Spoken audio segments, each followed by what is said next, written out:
Kwento lang naman, merong mayabang na kaibigan tong magkukumparing 'to, tatlo sila.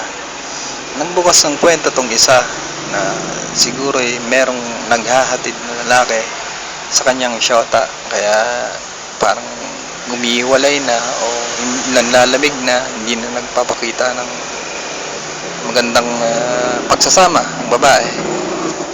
Parang nanlalamig na ang pakikitungo sa kanya. Nagdududa siya, minsan meron siyang nahuling text na ihahatid kita pauwi. Nang gabing yon, nagyabang ang lalaki na sabi, bubugbugin niya ang lalaki na makikita niya kasama ng shota niya.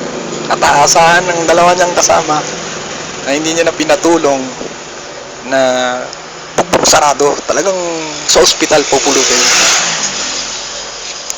3 oras lang ang nakalipas, nahuli ng boyfriend niya na merong kasama ang babae.